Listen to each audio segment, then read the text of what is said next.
நண்பர்களே வணக்கம். நேற்று வீடியோ முடிவில் கேரளா பயணம் ஸ்டார்ட் ஆயிடுச்சுன்னு சொல்லியிருந்தேன். அந்த பயணம் இன்னைக்கு அதிகாலை ஒரு 5 மணிக்கு முடிவுக்கு வந்துச்சு. பயணம் எப்படி இருந்துச்சுன்னு கேட்டிங்கன்னா, கூட வந்தவங்க எல்லாமே 40+, 50+ல இருந்தாங்க. ஆனால் ஓரமாக உட்காந்து துரேந்தர் பார்ட் 2 பார்த்துக்கிட்டே வந்துட்டேன். அப்புறம் ஒரு முக்கியமான விஷயம், இந்த வீடியோவை நான் இப்போ பண்ணிட்டு இருக்கிற சீரீஸில் ஆட் பண்ணல. இது வாழ்க்கை பகுதியில் ஒரு நாள் ஒன்று. இன்னைக்கு காலையில் ஒரு 8 மணி போல் எந்திரிச்சிட்டேன். நம்ம தங்கியிருக்கிற ஹோட்டல்லே காலை உணவு காம்ப்ளிமெண்ட்ரியாக தரதுனால அங்கேயே சாப்பிட்டாச்சு. சாப்பிட்டு முடிச்சதுக்கப்புறம் நமக்கு ஒரு வேலையும் இல்லை. கூட வந்த அண்ணியாரும் அவங்க காலேஜ் இன்ஸ்பெக்ஷனுக்கு கிளம்பிட்டாங்க. அப்படியே வீடியோவை பார்த்துக்கிட்டே ஒரு லைக்கை தட்டி விட்டு ஃபாலோ பண்ணிக்கோங்க. எனக்கு மொத்தம் 2 ஆப்ஷன் இருந்துச்சு. ஒன்று ரூம்லேயே உட்காந்துட்டு டைமை ஓட்டிட்டு இருக்கலாம், இல்லைனா வெளியே போய் சுற்றி பார்க்கலாம். எனக்கு ரூம்லேயே இருந்து டைம் ஓட்டுறது ஒன்றும் பெருசாக கஷ்டமாக இருக்காது. இருந்தாலும் சுற்றி பார்க்கலான்ட்டு கொஞ்ச நேரம் குலுகுலுல தேடிட்டு இருந்தேன். அப்படி தேடி பார்த்ததுல பீச்சுக்கு போகலான்னு ஒரு ஐடியா வந்துச்சு. நான் இருக்கிற இடத்துல என்ன பிரச்சனைனா, பஸ் வசதியும் ரேபிடோ வசதியும் அவைலபிள் கிடையாது. ஆட்டோக்கார் அண்ணா மட்டும்தான் அவைலபிள். ஆனால் ஆட்டோக்கே சில மணி நேரம் நின்றுட்டு இருந்தேன். ஒரு ஆட்டோ கூட கிடைக்கல. கம்முனு கிவ் அப் பண்ணிட்டு ரூமுக்கு போய் உட்காந்துலான்னு பார்த்தேன். கடைசி நேரத்தில் ஒரு ஆட்டோக்கார் அண்ணா வந்தார், கடவுள் மாதிரி.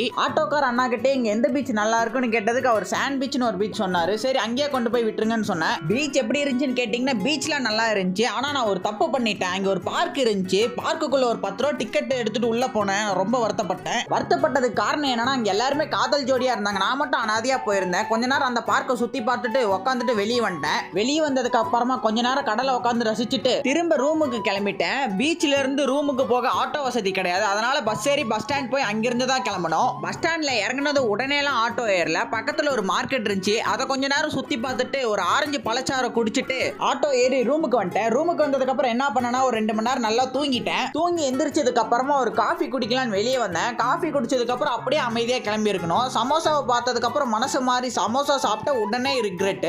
ரூமுக்கு வந்ததுக்கு அப்புறமா இங்க இருந்து கிளம்ப வேண்டிய நேரம் வந்துருச்சு. எல்லா திங்ஸையும் எடுத்து வச்சுட்டு இங்க இருந்து என் நாளை முடிச்சுக்கிறேன். நாளைக்கு